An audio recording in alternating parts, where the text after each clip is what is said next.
Hello दोस्तों, स्वागत है आपका हमारे YouTube चैनल जीएस भाई मनीष उत्तम में। तो देखिए, चर्चा चल रही थी, कल हमने प्रधानमंत्री और उनके कार्यकालों की चर्चा की थी। और भारत के प्रथम प्रधानमंत्री आप सबको पता है पंडित जवाहरलाल नेहरू थे। और यदि वर्तमान में बात की जाए तो नरेंद्र दामोदर दास जी मोदी इस समय वर्तमान में भारत के प्रधानमंत्री हैं। तो प्रधानमंत्री के साथ साथ जो है कुछ उप प्रधानमंत्री भी बने हैं, उनकी भी हम चर्चा कर लेते हैं, लेकिन लिखाएंगे नहीं है, आपको बता देते हैं कौन कौन जो है वो प्रधानमंत्री रहे। ठीक है, तो देखिए, जब पंडित जवाहरलाल नेहरू प्रधानमंत्री थे तो उस समय जो है उप प्रधानमंत्री का पद दिया गया था किसको? सरदार वल्लभ भाई पटेल। तो सरदार वल्लभ भाई पटेल जो है प्रथम क्या हो जाएंगे? उप प्रधानमंत्री हो जाएंगे। तो उप प्रधानमंत्री के साथ साथ उन्हें गृह मंत्रालय भी मिला हुआ था, तो वो भी याद रखिएगा। तो प्रथम उप प्रधानमंत्री कौन हुए? सरदार वल्लभ भाई पटेल हुए। फिर दूसरे नंबर में यदि बात की जाए कि दूसरे जो है उप प्रधानमंत्री कौन बने, तो मोरारजी देसाई। कौन बने? मोरारजी देसाई जो है उप प्रधानमंत्री बने थे जब इंदिरा गांधी क्या थी? प्रधानमंत्री थी। तो वो क्या बने थे? उप प्रधानमंत्री। फिर जब मोरारजी देसाई प्रधानमंत्री बने तो उप प्रधानमंत्री का पद दिया गया था किसे? चौधरी चरण सिंह को। तो चौधरी चरण सिंह क्या बने थे? उप प्रधानमंत्री बने थे। ठीक है, तो चौधरी चरण सिंह वरिष्ठ उप प्रधानमंत्री थे और कनिष्ठ उप प्रधानमंत्री, यानी यहाँ पे दो उप प्रधानमंत्री थे। जैसे आजकल दो उप मुख्यमंत्री होते हैं, ऐसे ही दो उप प्रधानमंत्री भी बने थे, एक वरिष्ठ और एक कनिष्ठ, यानी एक बड़े और एक छोटे। तो वरिष्ठ कौन बने थे? चौधरी चरण सिंह। और कनिष्ठ पूछा जाए तो बाबू जगजीवन राम। नाम सुना है इनका? बाबू जगजीवन, जो भारत के प्रथम श्रम मंत्री भी थे। क्या थे? और जो लोकसभा अध्यक्ष है ना, भारत की पहली महिला लोकसभा अध्यक्ष कौन थी? मीरा कुमार। उनके जो है पिताजी हैं, यानी उनके फादर हैं कौन? बाबू जगजीवन राम। ये भी आपको याद रखना। फिर इसके बाद जो है जब चौधरी चरण सिंह जो है क्या बने? प्रधानमंत्री। चौधरी चरण सिंह बने थे ना 7 माह के लिए प्रधानमंत्री, तो जो है उप प्रधानमंत्री का पद दिया गया था वाई बी चौहान को। किसको दिया गया था? तो वाई बी चौहान जो है क्या बने थे? उप प्रधानमंत्री भी बने थे और उनको गृह मंत्री भी मिला हुआ था। फिर इसके बाद जब 1990 में, ठीक है, 1989-90 में चुनाव हुए तो उस समय प्रधानमंत्री बने थे विश्वनाथ प्रताप सिंह। कौन बने थे? और विश्वनाथ प्रताप सिंह के समय उप प्रधानमंत्री का पद मिला था चौधरी देवी लाल। ठीक है, किसे मिला था? चौधरी देवी लाल को प्रधानमंत्री का पद मिला था। फिर इसके बाद जब चंद्रशेखर बने, जिन्हें युवा तुर्क के नाम से जाना जाता है, जब वो प्रधानमंत्री बने तो उप प्रधानमंत्री का पद फिर मिला किसे? चौधरी देवी लाल को ही मिला। किसे मिला? चौधरी देवी लाल फिर उप प्रधानमंत्री बने। और फिर जब अटल बिहारी वाजपेयी जी प्रधानमंत्री बने तो उप प्रधानमंत्री का पद मिला था लाल कृष्ण आडवाणी को। ठीक है, तो उस समय कौन बने थे? लाल कृष्ण आडवाणी जो है उप प्रधानमंत्री बने थे। और ये अंतिम जो है उप प्रधानमंत्री हैं, जो कि प्रधानमंत्री के साथ साथ उप प्रधानमंत्री का पद भी चला। ठीक है, इसके बाद भी उप प्रधानमंत्री अब कोई नहीं बना है। ठीक है, तो नहीं, वो उप प्रधानमंत्री इतने ही हुए। ठीक है, अब इसके बाद जो है हम चर्चा कर लेते हैं, एक नया टॉपिक है और वो है अटॉर्नी जनरल ऑफ इंडिया, या भारत के महान्यायवादी, जिनका उल्लेख है अनुच्छेद 76। किस अनुच्छेद में है? 76 में। तो इसकी चर्चा कर लेते हैं। तो थोड़ा हम आपको बता देते हैं जानकारी कि जो महान्यायवादी होता है ये भारत का पहला विधि अधिकारी होता है। क्या होता है? भारत का पहला विधि या कानूनी अधिकारी होता है। ठीक है, यानी भारत सरकार के जितने भी कानून या कह सकते हैं जितने भी मामले होते हैं उन सब की पैरवी कौन करता है? यही महान्यायवादी। अब देखिए, महान्यायवादी की नियुक्ति कौन करता है? तो महान्यायवादी की नियुक्ति करते हैं भारत के राष्ट्रपति करते हैं, लेकिन किसकी सलाह से? मंत्रिपरिषद की सलाह से। ठीक है, मंत्रिपरिषद की सलाह से कौन करते हैं? राष्ट्रपति। और इनकी योग्यताएं क्या होती हैं? योग्यताएं ध्यान रखिएगा, महान्यायवादी की योग्यताएं होती है जो सर्वोच्च न्यायालय के किसके? न्यायाधीशों की योग्यताएं होती हैं, वही जो है योग्यताएं होती हैं महान्यायवादी की, अटॉर्नी जनरल ऑफ इंडिया। अब यदि कार्यकाल की बात की जाए कि महान्यायवादी का कार्यकाल क्या होता है, ठीक है। तो कार्यकाल कुछ नहीं होता है, ये राष्ट्रपति के प्रसाद पर्यंत अपने पद को धारण करते हैं, यानी जब तक राष्ट्रपति जी चाहेंगे तब तक ये अपने पद पर बने रहेंगे। तो राष्ट्रपति के चाहने का मतलब है मंत्रि परिषद का चाहना, ठीक है, क्योंकि हर कार्य राष्ट्रपति किसकी सलाह से करते हैं, मंत्रि परिषद की। तो राष्ट्रपति के प्रसाद पर्यंत ये पद धारण करते हैं, ठीक है। और जैसे ही सरकार बदलती है, ध्यान रखिएगा, जैसे ही कोई सरकार बदलेगी, ठीक है, तुरंत जो है महान्यायवादी भी बदल जाते हैं, यानी जो नई सरकार आएगी वो जो है अपने मन मुताबिक जो है किसकी नियुक्त करेंगे, महान्यायवादी की नियुक्त करते हैं, ठीक है। फिर आपको ध्यान रखना है कि महान्यायवादी को संसद के किसी भी सदन में भाग लेने का, बोलने का अधिकार होता है, ठीक है, चाहे वो लोकसभा हो चाहे राज्यसभा में, किसी में भी वो भाग ले सकता है, अपनी बात रख सकता है, लेकिन उसे मतदान का अधिकार नहीं, मतलब किसी, क्योंकि वो संसद के किसी भी सदन का सदस्य नहीं होता है, तो उसे मतदान में भाग लेने का अधिकार भी नहीं होता है, ठीक है। जितनी भी मंत्रिपरिषद की बैठकें होंगी या कैबिनेट की बैठकें होंगी उसमें भी वो भाग ले सकता है, ठीक है, अपने विचार रख सकता है।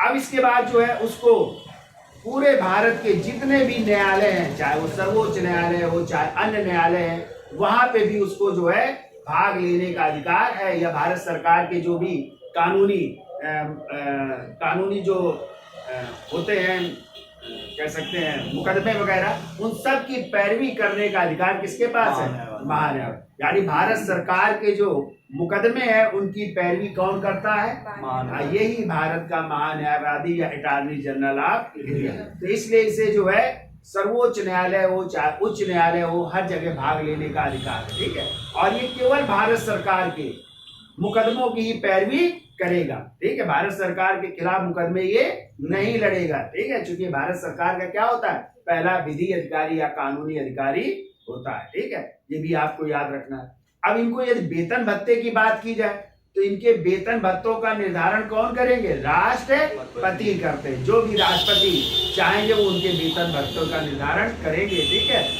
और अब ये बात की जाए इनकी सहायता के लिए कौन होता है, तो इनकी सहायता के लिए 2 सॉलिसिटर जनरल होते हैं और अतिरिक्त सॉलिसिटर जनरल भी इनकी सहायता करते हैं, ठीक है। तो 2 तो होते हैं सॉलिसिटर, और सॉलिसिटर जनरल भी वो होता है जो कानून के क्या होते हैं, ज्ञाता होते हैं, यानी उनको कानून के बारे में जानकारी होती है, वही क्या होते हैं, सॉलिसिटर जनरल।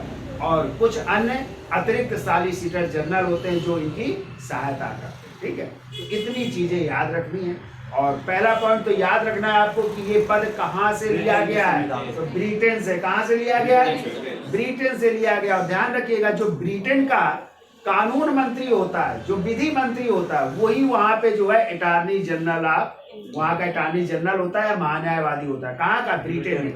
यानी ब्रिटेन का विधि मंत्री या कानून का जो मंत्री होता है वो वहां का क्या होता है, महान्यायवादी होता है। जबकि अपने भारत में महान्यायवादी की नियुक्ति अलग से की जाती है। अपने यहाँ कानून मंत्री या विधि मंत्री जो है भारत का महान्यायवादी नहीं होता, उसकी नियुक्ति अलग से की जाती है। तो इसके बारे में चर्चा कर लेते हैं और समझ जाएंगे आप लोग। तो पहला तो पॉइंट लिखिए या हम समझा देते हैं, ठीक है, लिखिए नहीं, आप पहले समझ लो फिर इसके बाद चर्चा करते हैं, ठीक है। तो लिखो, समझिए, यह पद ब्रिटेन, यह पद ब्रिटेन से लिया गया, ब्रिटेन से लिया गया है, ठीक है। और दूसरा पॉइंट याद रखिएगा, ब्रिटेन के कानून मंत्री या विधि मंत्री, कानून मंत्री या विधि मंत्री वहां के क्या बनते हैं, महान्यायवादी बनते हैं, ठीक है, महान्यायवादी बनाए जाते हैं। जो भी ब्रिटेन का विधि मंत्री होगा या कानून मंत्री होगा वो वहां पे जो है क्या बनाया जाएगा, महान्यायवादी, ठीक है। अब देखिए यदि भारत की बात की जाए तो भारत के महान्यायवादी की नियुक्ति, भारत के महान्यायवादी की नियुक्ति की बात की जाए, कौन करते हैं तो नियुक्त करते हैं राष्ट्रपति, ठीक है, राष्ट्रपति जी करते हैं। लेकिन किसकी सलाह से करते हैं तो सलाह याद रखिएगा मंत्रिपरिषद की सलाह से, ठीक है, मंत्री परिषद की सलाह से, मंत्रिपरिषद की सलाह से जो है राष्ट्रपति महान्यायवादी की नियुक्ति करते हैं, ठीक है। अब देखिए महान्यायवादी, ध्यान रखिएगा, भारत सरकार का पहला विधि या कानूनी अधिकारी होता है, ठीक है। देखो अगला, यह भारत सरकार का, यह भारत सरकार का प्रथम विधि अधिकारी, प्रथम विधि या कानूनी अधिकारी होता है, प्रथम विधि या कानूनी अधिकारी होता है, ठीक है, प्रथम विधि या कानूनी अधिकारी होता है भारत का महान्यायवादी, ठीक है। अब देखिए इसका यदि कार्यकाल पूछा जाए कितना होता है तो कार्यकाल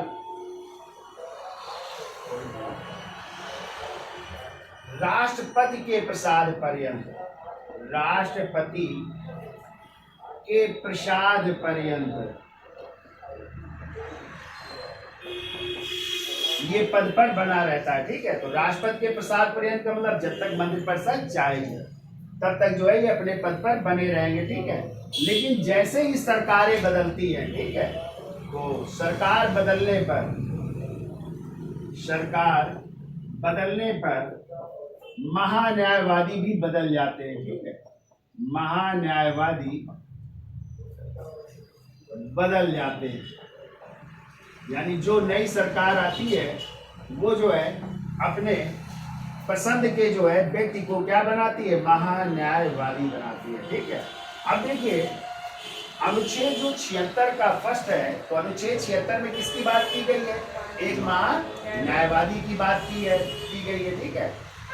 और अनुच्छेद 76 का फर्स्ट कहता है, इसमें योग्यता या अर्हताओं की बात की गई है, ठीक है, अर्हताएं क्या होनी चाहिए। तो महान्यायवादी बनने के लिए जो है अर्हताएं होनी चाहिए सर्वोच्च न्यायालय का, सर्वोच्च न्यायालय का न्यायाधीश बनने की योग्यता, न्यायाधीश बनने की योग्यता होनी चाहिए। यानी जो सर्वोच्च न्यायालय के न्यायाधीश की बनने की योग्यता है वही क्या होनी चाहिए, महान्यायवादी की योग्यता है। अब यदि आ जाए सर्वोच्च न्यायालय के जो न्यायाधीश हैं उनकी योग्यताओं का उल्लेख किस अनुच्छेद में है, अनुच्छेद 124 के थर्ड में, किसमें है। अब तो जो न्यायाधीश की योग्यता है वही इनकी भी योग्यता होनी चाहिए। तो न्यायाधीश की योग्यताओं का उल्लेख किसमें है, 124 के थर्ड में। अब यदि आ जाए सर्वोच्च न्यायालय के न्यायाधीश की योग्यताएं क्या होती हैं, वैसे तो ये सर्वोच्च न्यायालय में भी पढ़ेंगे, लेकिन यहाँ पे हम जानकारी आपको दे देते हैं कि सर्वोच्च न्यायालय के न्यायाधीश की योग्यताएं क्या होनी चाहिए। तो देखिए ए नंबर डालिए, तो ए में लिखिए कि 5 वर्ष तक, 5 वर्ष तक या 5 वर्ष तक जो है एक या अधिक उच्च न्यायालय में क्या रहा हो, न्यायाधीश रहा हो, ठीक है। तो 5 वर्ष तक एक या अधिक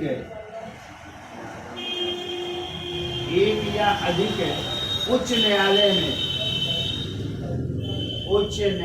में क्या रहा हो, न्यायाधीश रहा हो, ठीक है, न्यायाधीश रहा हो। एक तो ये होनी चाहिए। या फिर जो है 10 वर्ष तक क्या रहा हो, अधिवक्ता रहा हो किसी न्यायालय में। 10 वर्ष तक अधिवक्ता का मतलब होता है वकील, अधिवक्ता रहा हो, एक तो ये योग्यता होनी चाहिए। या फिर राष्ट्रपति की नजर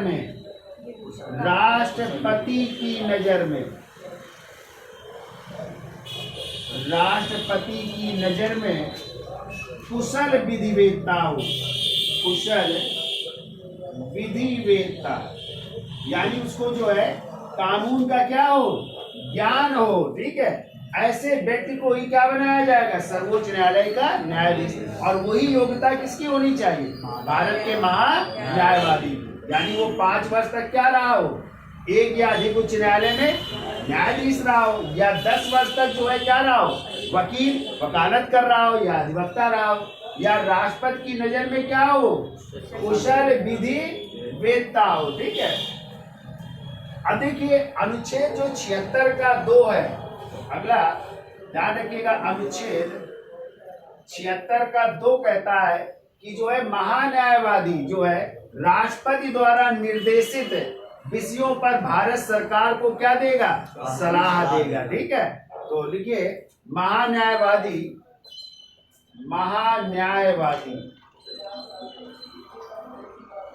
राष्ट्रपति द्वारा निर्देशित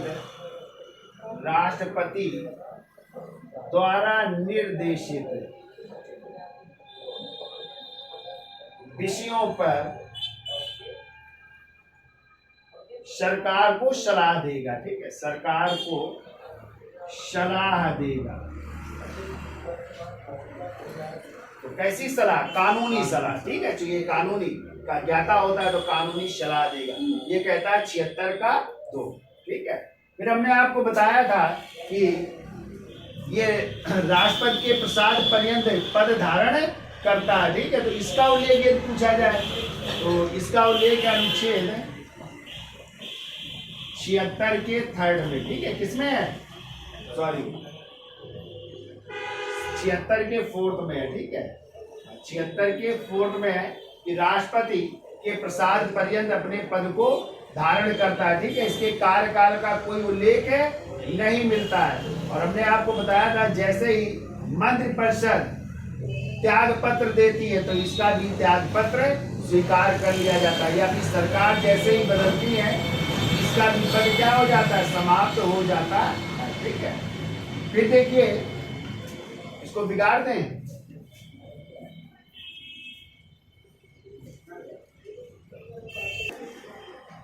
देखिए अनुच्छेद 76 का 3 कहता है कि महान्यायवादी जो है भारत के सभी न्यायालयों में क्या कर सकता है, भाग ले सकता है या सुनवाई कर सकता है, ठीक है।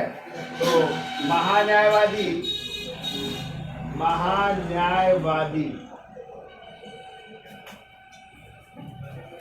भारत के किसी भी न्यायालय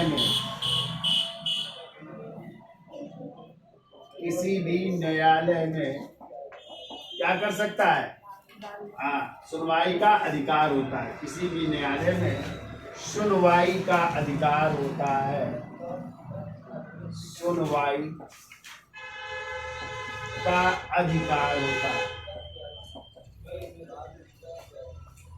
सुनवाई का अधिकार होता है, यानी किसी भी न्यायालय में, चाहे वो सर्वोच्च न्यायालय हो चाहे उच्च न्यायालय हो, किसी में भी जो है वो सुनवाई का अधिकार रख सकता है, ठीक है। अब देखो इसका वेतन क्या होगा, राष्ट्रपति द्वारा निर्धारित वेतन होगा इसका जो राष्ट्रपति द्वारा निर्धारित होगा, ठीक है, राष्ट्रपति द्वारा निर्धारित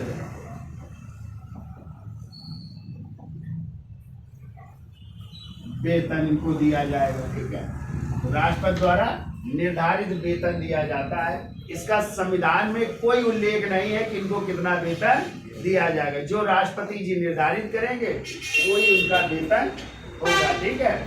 फिर देखो अनुच्छेद 88, ये याद रखिएगा, अनुच्छेद 88 क्या कहता है, अनुच्छेद 88 कहता है वो मंत्रिपरिषद की बैठकों में क्या करेगा, भाग लेगा।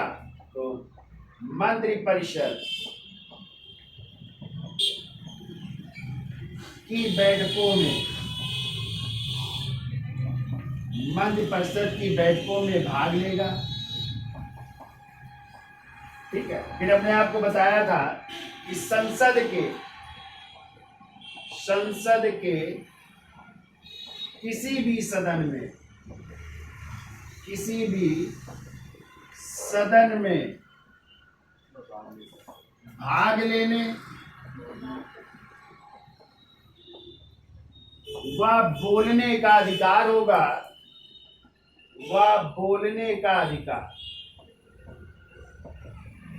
बोलने का अधिकार, परंतु मतदान का अधिकार नहीं होगा, परंतु मतदान का अधिकार नहीं। ठीक है, यानी संसद की कार्यवाहियों में वो भाग ले सकता है, बोल सकता है, अपने विचार रख सकता है, लेकिन उसे मतदान का अधिकार नहीं दिया जाएगा। ठीक है, ये आप याद रखिएगा। ठीक, क्योंकि वो मध्य परिषद का कोई सदस्य नहीं होता है, ना किसी संसद के किसी भी सदन का सदस्य होता है, इसलिए उसे मतदान का अधिकार नहीं होता, सिर्फ अपनी बात रख सकता है। ठीक है, अब देखो महान्यायवादी की सलाह देने के लिए हमने आपको बताया था कि महान्यायवादी को सलाह देने के लिए सॉलिसिटर जनरल,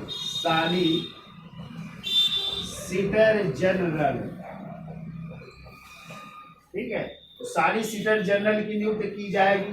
ठीक है, और अतिरिक्त सॉलिसिटर जनरल भी होंगे, अतिरिक्त सॉलिसिटर जनरल भी होंगे। तो ये भी कानून के जो है विशेषज्ञ होंगे, तो ये जो है सलाह देंगे किसको, महान्यायवादी को जो है सलाह देंगे। ठीक है, अब देखिए इस समय यदि बात की जाए कि इस समय जो है भारत के अटॉर्नी जनरल ऑफ इंडिया कौन है, भारत के महान्यायवादी, तो आर वेंकट रमणी है। कौन है, आर वेंकट रमणी है। जबकि प्रथम जो है महान्यायवादी कौन थे, प्रथम महान्यायवादी MC सीतलवाड़ कौन थे। हाँ, तो कुछ लिख लो, जैसे प्रथम यदि आ जाए महान्यायवादी, प्रथम है महान्यायवादी,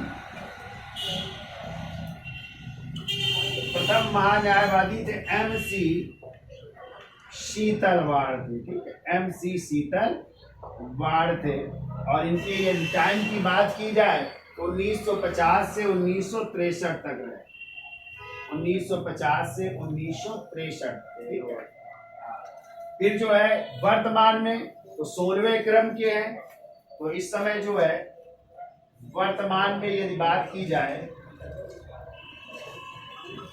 16वें नंबर के हैं, और उनका नाम है आर वेंकट रमणी है, आर वेंकट रमणी साहब हैं इस समय, और ये अभी बने हैं 1 अक्टूबर 2022 से, 1 अक्टूबर 2022 से अब तक जो है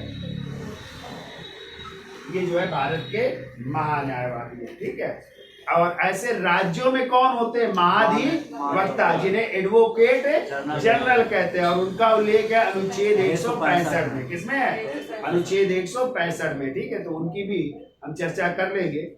तो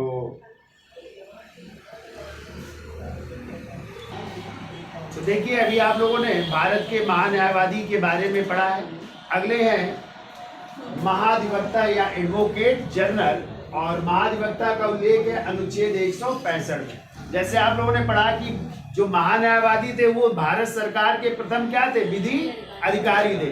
यदि क्वेश्चन आ जाए राज्य का प्रथम विधि अधिकारी कौन होता है, तो कौन होता है, महाधिवक्ता है, जिन्हें एडवोकेट जनरल कहते हैं। ठीक है, तो ये राज्य का प्रथम विधि अधिकारी या राज्य सरकार को विधिक सलाह देने वाला अधिकारी होता है। ठीक है, अब देखो जैसे वहां पे पढ़ा था कि महान्यायवादी की नियुक्ति कौन करते थे, राष्ट्रपति कौन करते थे, वैसे ही महाधिवक्ता की नियुक्ति कौन करेगा, राज्यपाल, यानी उस राज्य का राज्यपाल किसकी नियुक्ति करेंगे, महाधिवक्ता की नियुक्ति करेंगे। ठीक है, और महाधिवक्ता का कार्यकाल कितना होगा, तो राज्यपाल के प्रसाद पर्यंत, जैसे वो राष्ट्रपति के प्रसाद पर्यंत पद धारण करते थे, वैसे ये राज्यपाल के प्रसाद पर्यंत पद धारण करते हैं। ठीक है, फिर हमने योग्यताएं की बात की थी कि महान्यायवादी की योग्यताएं क्या होती है, सर्वोच्च न्यायालय का न्यायाधीश बनने की योग्यता रखता हो, यहाँ पे क्या होना चाहिए? हाई कोर्ट की हाँ, उच्च न्यायालय के न्यायाधीश बनने की योग्यताएं होनी चाहिए। और उच्च न्यायालय के न्यायाधीश की योग्यताओं का उल्लेख किस अनुच्छेद में है? तो 214 के थर्ड में। जैसे वहां पे क्या था 124 के थर्ड में, यहाँ पे कहाँ पे है 214 के थर्ड में। किसकी योग्यता है? उच्च न्यायालय के न्यायाधीश की योग्यता है। तो वही योग्यता इनकी भी होनी चाहिए। तो क्या होती है योग्यताएं? तो योग्यताएं होती है कि वो भारत का क्या हो, नागरिक हो, और 10 वर्ष तक क्या होना चाहिए, न्यायिक पद पर रहा हो, या फिर 10 वर्ष तक वो उसने वकालत की हो या अधिवक्ता रहा हो लगातार। ये इसकी जो है योग्यताएं होती हैं। ठीक है। फिर हमने आपको बताया था कि जैसे महान्यायवादी भारत के किसी भी न्यायालय में क्या कर सकता है, भाग ले सकता है, सुनवाई कर सकता है, वैसे ही महाधिवक्ता राज्य के किसी भी न्यायालय में क्या कर सकता है, सुनवाई में भाग ले सकता है। ठीक है। इसका भी वेतनमान जैसे वहां पे राष्ट्रपति निर्धारित करते थे, यहाँ पे कौन निर्धारित करेगा? राज्यपाल द्वारा निर्धारित वेतन दिया जाएगा। या फिर जो वो मुकदमे लड़ेगा राज्य सरकार के, ठीक है, उनमें जो उससे पारिश्रमिक मिलेगा वो उसका क्या माना जाएगा, वेतन माना जाएगा। जैसे यहाँ पे आपने पढ़ा था महान्यायवादी में कि अनुच्छेद 88 के तहत क्या था, वो संसद की कार्रवाइयों में भाग ले सकता था, अपनी बात रख सकता था। वैसे ही यहाँ पे कहा गया अनुच्छेद 177 में, किस अनुच्छेद में? तो अनुच्छेद 177 कहता है कि महाधिवक्ता जो है राज्य के विधानमंडल में, और विधानमंडल कहीं कहीं 2 सदन है, कहीं कहीं 1 सदन है, तो विधानसभा और विधान परिषद की कार्रवाइयों में क्या ले सकता है, भाग ले सकता है। ठीक है, अपनी बात रख सकता है, लेकिन उसे मतदान का अधिकार नहीं होता है। ठीक है। और यदि पूछा जाए कि प्रथम जो है उत्तर प्रदेश के महाधिवक्ता कौन थे, कन्हैया लाल। कौन थे? और वर्तमान में यदि बात की जाए इस समय जो है महाधिवक्ता कौन है, अजय कुमार मिश्रा। कौन है? और इसके पहले थे राघवेंद्र सिंह। कौन थे? राघवेंद्र सिंह थे, अब बदल गए। इस समय है उत्तर प्रदेश के एडवोकेट जनरल या महाधिवक्ता अजय कुमार मिश्रा। इतनी चीजें याद रखती तो मिलता जुलता है किससे, अटॉर्नी जनरल ऑफ इंडिया या महान्यायवादी से मिलता जुलता क्या है, महाधिवक्ता। ठीक है। तो चलिए देख लेते हैं। तो पहला पॉइंट, यह राज्य का प्रथम विधि अधिकारी होता है। यह राज्य का प्रथम विधि या कानूनी अधिकारी होता है। विधि या कानूनी अधिकारी। ठीक है। राज्य का प्रथम विधि या कानूनी अधिकारी कौन होता है? महाधिवक्ता या एडवोकेट जनरल होता है। ठीक है। अब देखो नियुक्ति कौन करता है? तो नियुक्ति की जाती है राज्यपाल द्वारा। ठीक है। राज्यपाल द्वारा की जाती है। और राज्यपाल जो है किसकी सलाह से? राज्य की मंत्री परिषद की सलाह से। तो लिख लेना चाहे, राज्य की मंत्री परिषद की सलाह से। राज्य की मंत्री परिषद की सलाह से इनकी नियुक्ति करते हैं। ठीक है। और योग्यताएं क्या होनी चाहिए? तो देखिए योग्यताएं होनी चाहिए उच्च न्यायालय के न्यायाधीश की है। उच्च न्यायालय के न्यायाधीश बनने की योग्यता है। न्यायाधीश बनने की योग्यता है।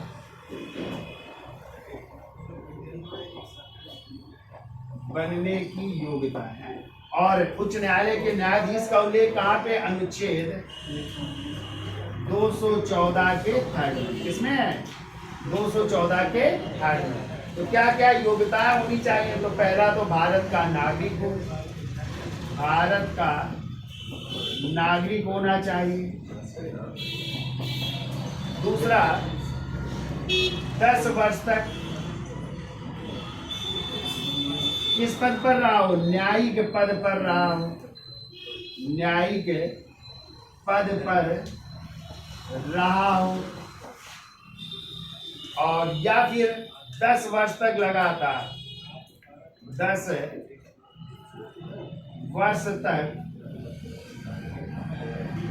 लगातार अधिवक्ता रहा हो, अधिवक्ता या वकील रहा हो, ठीक है। अधिवक्ता होना चाहिए लगातार, ठीक है। अब देखो कार्यकाल क्या होगा इनका, तो कार्यकाल के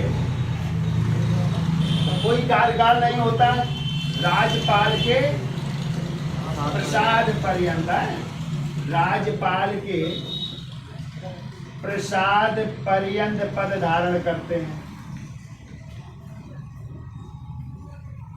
पद धारण, ठीक है। और जैसे ही मंत्रिपरिषद बदलती है ये भी त्याग पत्र दे देते हैं, ये याद रखिएगा। जैसे ही मंत्रिपरिषद बदलती है, नई सरकार बनती है, ये भी क्या देते थे, त्याग पत्र दे देते हैं, ठीक है। और इनका वेतन, तो वेतन लिख लीजिए, राज्यपाल द्वारा निर्धारित है, राज्यपाल द्वारा निर्धारित, तो जो राज्यपाल द्वारा निर्धारित किया जाता है वेतन, वो इनका वेतन होता है, ठीक है। फिर देखो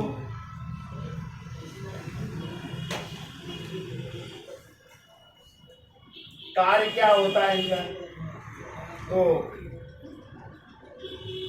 उच्च न्यायालय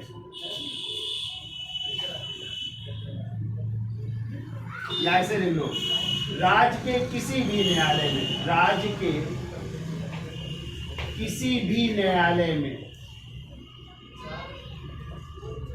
राज्य के किसी भी न्यायालय में सुनवाई का अधिकार, सुनवाई का अधिकार होता है। किसी भी न्यायालय में सुनवाई कर सकते हैं, ठीक है, राज्य के, यानी जिस राज्य की जो है महाधिवक्ता होते हैं उस राज्य में किसी भी जो है न्यायालय में सुनवाई का अधिकार होता है।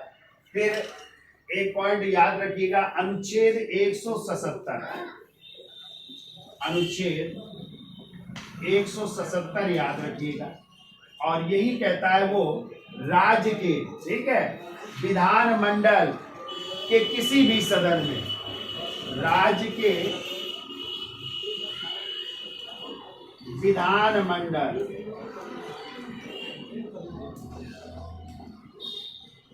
के किसी भी सदन में, किसी भी सदन में भाग लेने का, बोलने का अधिकार है, बोलने का अधिकार है, परंतु मतदान का नहीं, परंतु मतदान का नहीं, ठीक है। तो किसी भी राज्य के विधानमंडल में, या तो विधानसभा में या विधान परिषद में क्या कर सकते हैं, भाग ले सकते हैं, अपनी बात रख सकते हैं, लेकिन मतदान का अधिकार नहीं होता है, ठीक है। तो लिख लो, उत्तर प्रदेश के प्रथम महाधिवक्ता कौन थे, कन्हैया लाल मिश्रा, कन्हैया लाल मिश्रा जी थे, ठीक है। और इनका टाइम लिख लो 1952 से 1969 तक रहे, ठीक है, ये पहले थे।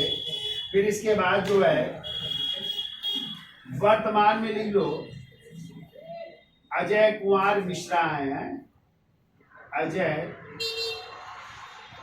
कुमार मिश्रा, और इनका टाइम अभी 10 मई 2022 से है, 10 मई 2022 से है ये, ठीक है। और इसके पहले थे राघवेंद्र सिंह, याद रखिएगा, ठीक। तो वर्तमान अब तक है ये अजय कुमार मिश्रा, इस समय उत्तर प्रदेश के महाधिवक्ता। क्लियर, याद हो जाएगा। तो इस तरह ये आपका महान्यायवादी हो गया और महाधिवक्ता भी हो गया, ठीक है। तो वीडियो अच्छी लगी हो तो लाइक कर दे, शेयर करें और देखते भी रहे। धन्यवाद।